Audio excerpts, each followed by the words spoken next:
The furore over hikes in airfares has been going on and on over the last few days. We've had the Civil Aviation Minister come in and say that he has spoken to the airline industry, spoken to airlines and told them to take a look at what can be done to minimize pain for flyers. Just to give you some context, ever since GoFirst suspended its flights early in May, prices have shot up, and not just on sectors where GoFirst had a big presence, but even on very popular and busy routes like Mumbai, Delhi, Delhi, Bangalore, prices have shot up quite a bit, in some cases as high as 30 to 50% higher than earlier.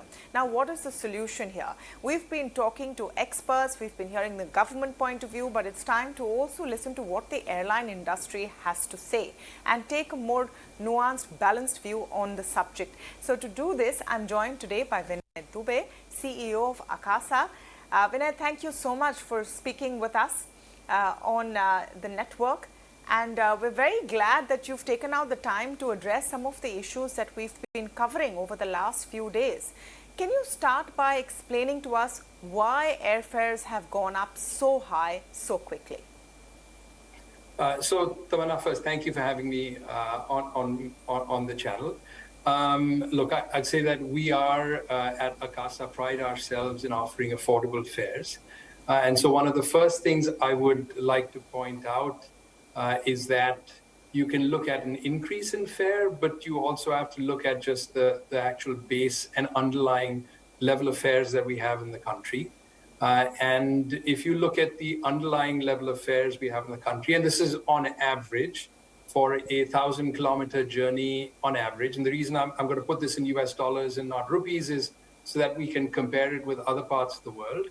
But for a 1,000-kilometer journey, a little bit less than Mumbai, Delhi, on average, one way, we are right at $50, which in any other part of the world, it's going to be much higher. So first and foremost, I want to point out that India has some of the most competitive prices relative to any other mature aviation economy in the world. In terms of an increase in fares, I'd say, look, primarily these are seasonal. From time to time, there will be microeconomic events or micro events that might push one airline or the other to raise fares. But by and large, I would say a lot of these are linked to a seasonal increase, which the Honorable Minister acknowledged as well. And that's something that I'd like to sort of put out there, is just to make sure that it's not forgotten that India has some of the most consumer-friendly fares on the planet. I just want to come back on that specific point, Mr. Dube, of comparing the fares, say, in US dollars. Indians don't earn in USD. For the average middle-class Indian, when a fare goes up from, say, about 5,000 rupees to 10,000 rupees, or it goes from 7,000 rupees to 12,000, 15,000 rupees, it pinches hard. So I understand that if you compare worldwide, it's competitive.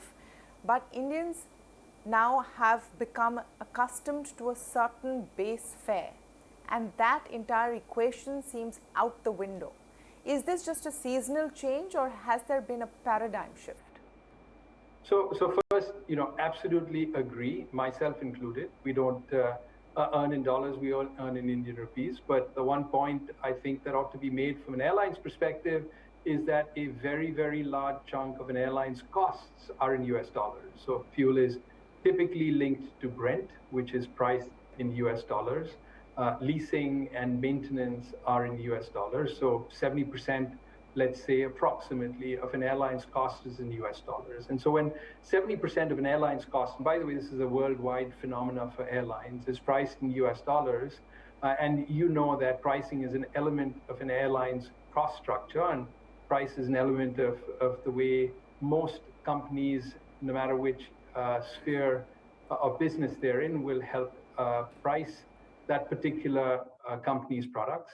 And so when 70% of the airline's price is in US dollars, I think it's not unfair for us to look at the relative price of a ticket in US dollars as we are comparing it to other countries around the world. And when we do that, and we find that for a 1,000-kilometer journey, you have approximately $50, I think it's something that India should take pride in that we have some of the most affordable fares in the world. I think you'll always, and at any point of the year in any country, have fares at seasonally heavy times that are more expensive and seasonally weak times that are cheaper. That's just a natural phenomena that occurs, for all airlines in every part of the world.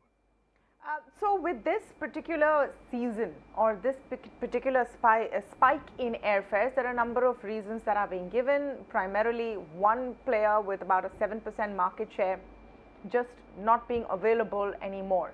Do you think that should have made such a large difference in terms of the supply of seats?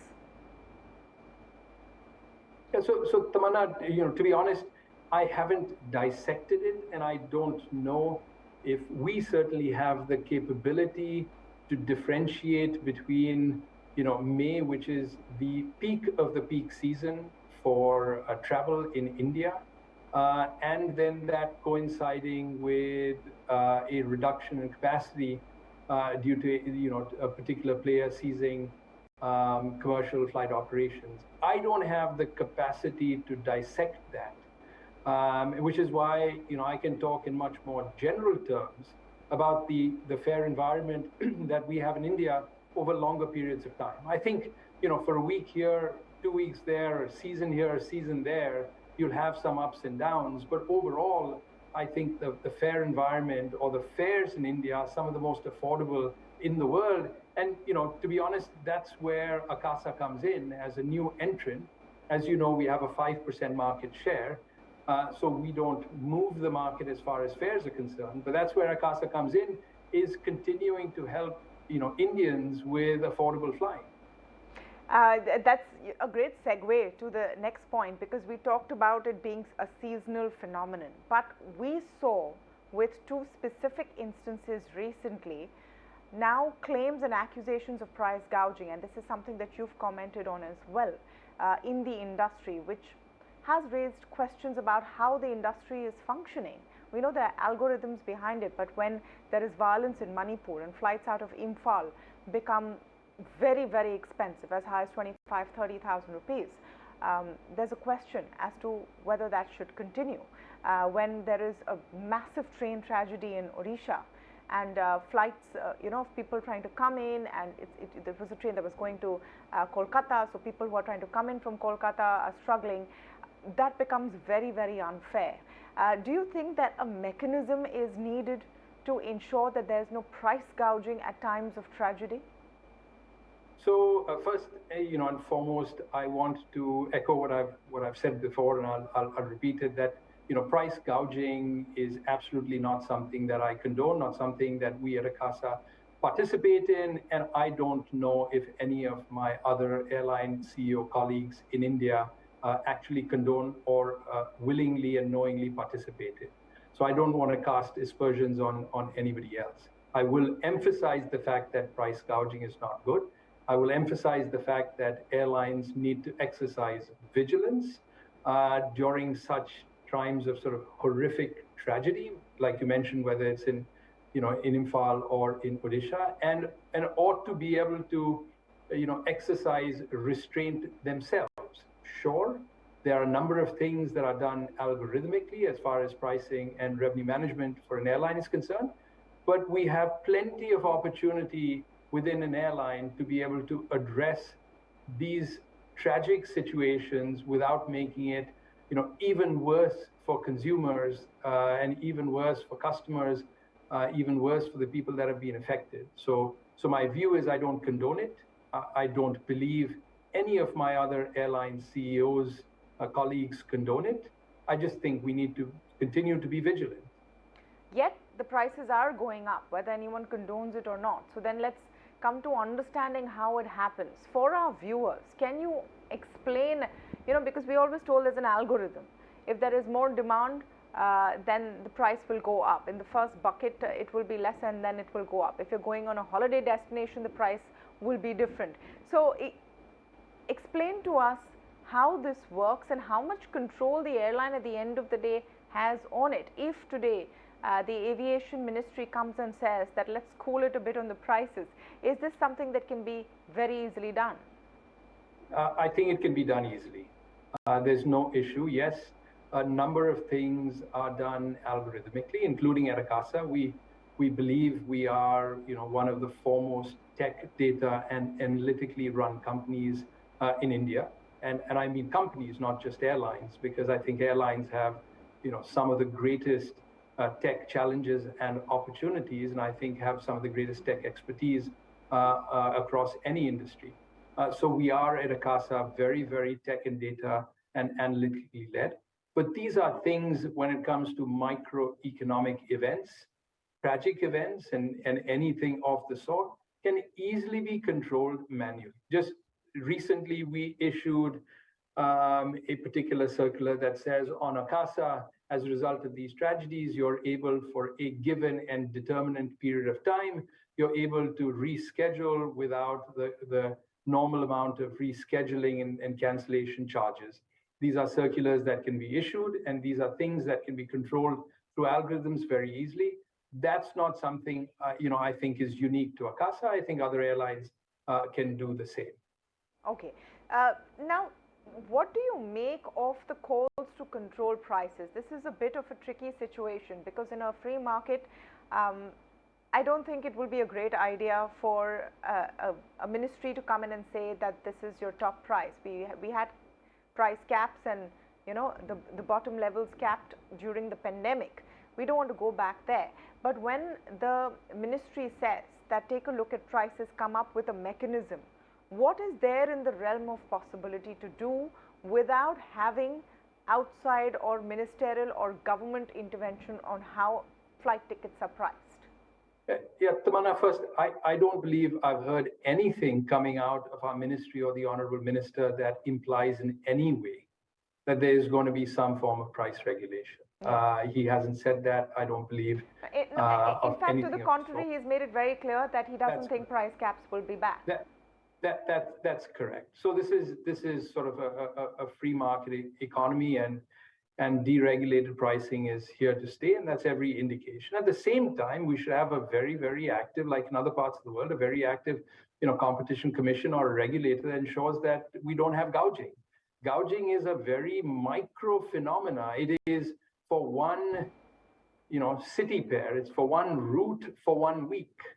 These aren't macro phenomena. It's not a macro phenomena across 52 weeks, of the year, across the thousands of origin destination combinations that we have, which is why I keep going back to, when you look at a 52-week period, when you look at the thousands of origin destination combinations and the millions of passengers that are flying in India today, we have some of the most affordable fares compared to any other part of the country.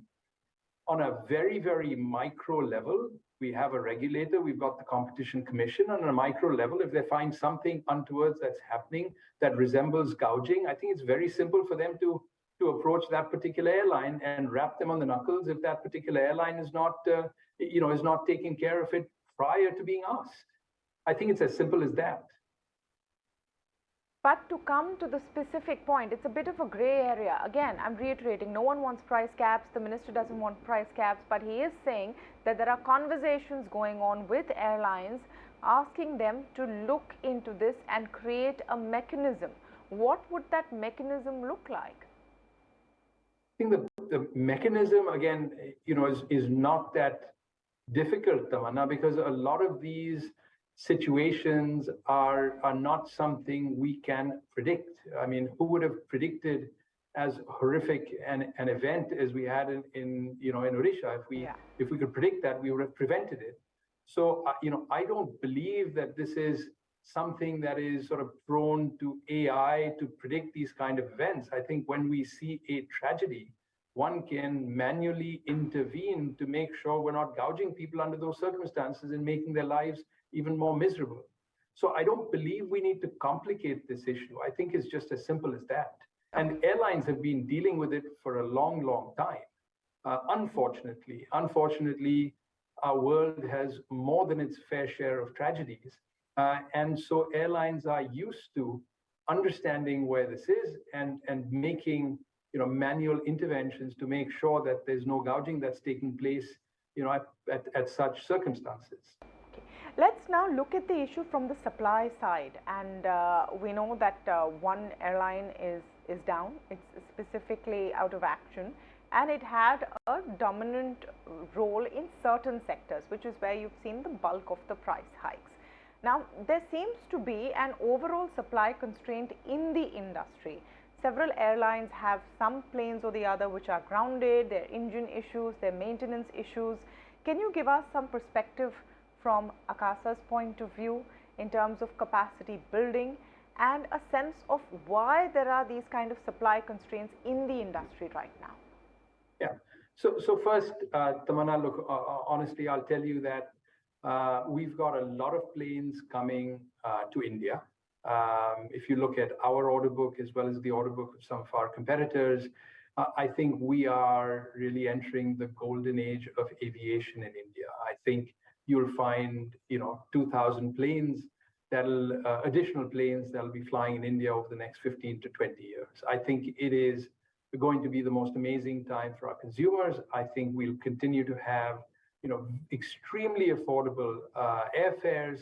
As I've said in the past, I think, the affordability of airfares is really here to stay. And I think that it doesn't make sense for me to comment on supply and demand in one particular month or two particular months. But as you look at the next 15 to 20 years, I think you're going to have a great equilibrium of supply and demand. If anything, I think it's going to favor consumers.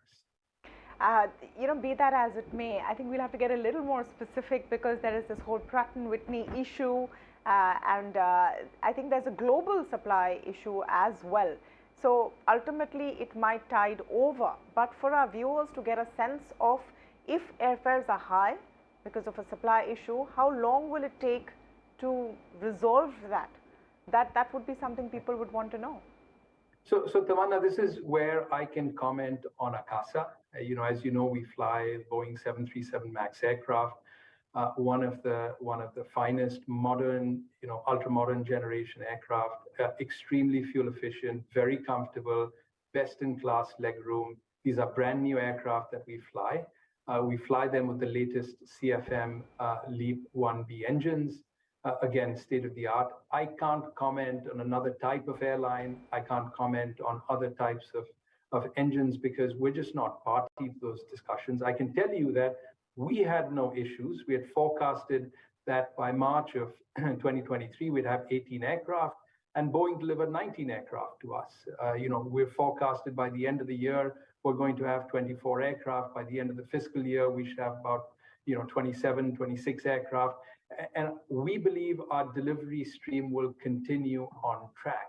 So this is what we can comment on as a result of our delivery stream being on track. I'd say people should be excited about some very affordable fares on Akasa, but also a level of service that is second to none. So your aircrafts are on track.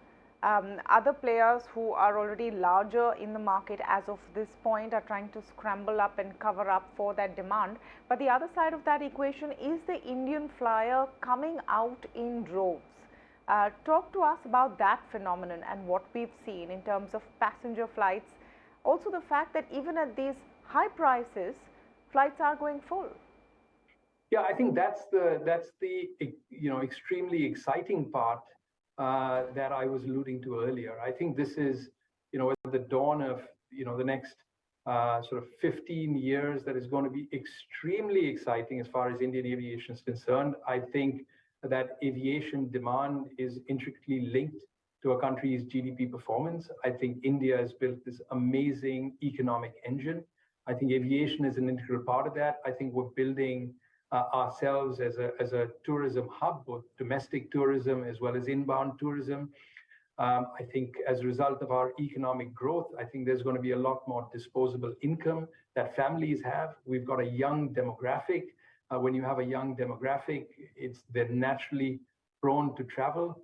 I think when you put all of those factors together, I think India is going to see double-digit traffic growth for at least my lifetime in aviation.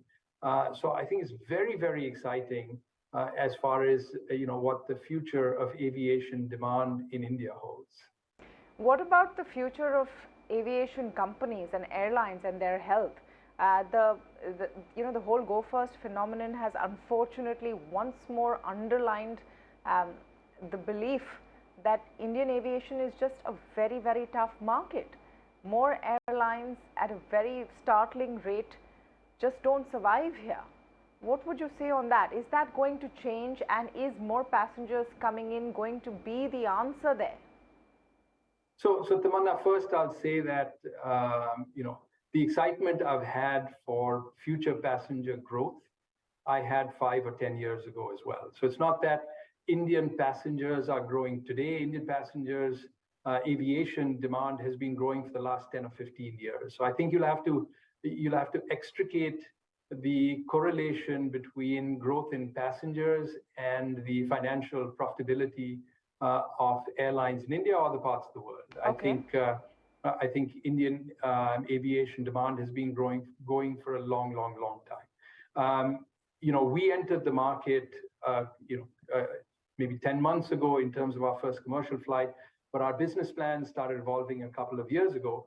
And we came into the market being professional aviation veterans with decades of aviation experience, knowing that this is a market that if you have a professionally run airline where you have a set of professionals that are empowered to make the right decisions, if you focus on service excellence like we have, if you focus on cost leadership, if you build an employee-centric company, actually there's a lot of money to be made. And so this is something that we believe in. We believe in very strongly. This is the platform on which Akasa was born.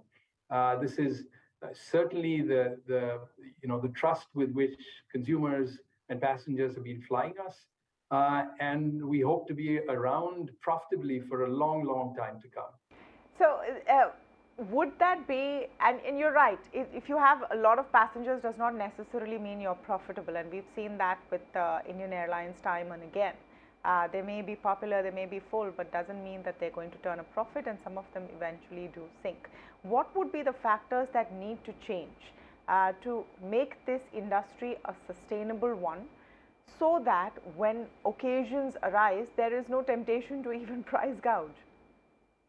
So Tamanna, I think it's tempting to make this an industry phenomena always. It's tempting to blame other people. Very often the government gets blamed. In my view, it's none of that. I think the government has done an absolutely amazing job to create a more robust aviation industry. We're a product of that. I think each airline has to take responsibility for their own future. So in terms of what it takes to be successful, I think to begin with, you have to be well capitalized. I think you have to have a professional and empowered management team. The airline has to be set right from day one. You have to have cost leadership, you have to have service excellence, and you have to build a very employee-centric corporate culture. These are some of the elements that one has to have to excel. That's the platform and foundation on which Akasa is born. And so, like I said, we take responsibility for our own future, and I hope that we'll be around for a long time to come. Okay, just before I let you go, Mr. Dube, and thank you for giving us so much time today, I want to circle back to what we started with and what is top of mind for our viewers who are right now feeling fairly singed with high prices. Do you think this is going to be a temporary phenomenon, and how soon do you think sanity will return? So I will go back to the general statement. I know it may be irritating that I keep going back to this general statement. I just want to bring people back to the fact that India has, for the last decade that I have been following aviation in India closely, and will for the next 20 years, will have some of the most affordable airfares. So I think consumers should be happy that this is the environment that they will get to fly in. I think Akasa will be a big factor in offering affordable airfares. And so I said, for consumers, I'd say be excited. This is the best time to be an airline consumer in India. All right. On that note, thank you so much, Vinay Dube, for joining us today. Thanks, Tamanna. Thank you.